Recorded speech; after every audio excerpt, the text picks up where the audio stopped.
Jó, respekt és tisztelet Zsoltinak, a békának, a halálos leveli stílus megalapítójának, a négylábú aranytechnika megújítójának, a kétértű stílusok nagy tudójának, akit kiközösítettek Ebi halkorában, mert később nőtt ki a jobb meső lába, aztán egyedül vándorolt mocsáról mocsárra, rátalálni az egyetlen igaz stílusra. Ki tudja meddig tanult, de most itt van és legyőzhetetlen. Bárkivel nyíltan kiáll, aki megsérti a vadon törvényét. A sasnak is a múltkor lerúgta a vesélyét.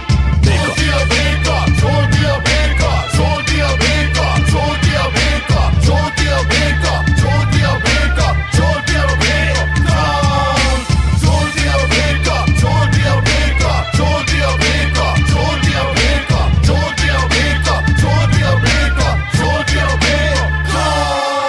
Zsolti a béka! Figyeld, hogy nyomja le épp a környezetszennyezőket. Zöldbe vezet, véd a növényzetet. Gondold meg a szemetet, hova teszed a brek. Hey, húzd el a csíkot, mondta a béka, és leverte a gyíkot, mert a dob a piszkítól. Jön egy kocsi, kiraknak egy hűtőszekrényt, a ping-pongon rá. De Zsolti, és egyetlen mozdulattal elrontja a kocsit brekekkel. 3x számol, addig szedd össze a csíket meg a papít, mert Zsolti palcsitán vád lapít. Zsolti, béka, box, tekeri, fekeri, lekeri, pekeri, haver, a leveri, lever. Olajos hordó, húzik a tovább, aki bedobta, az már rég kórházba brek. Kúgy gurulj, haver, ne szemeted be, Zsolti a béka, eltöri a fejed.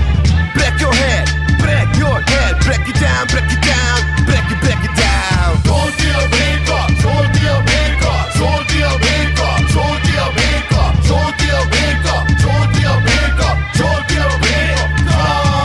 Zsolti a béka! Zsolti a béka! Zsolti a béka! Zsolti a béka! Zsolti a béka! Zsolti a béka! Zsolti a béka!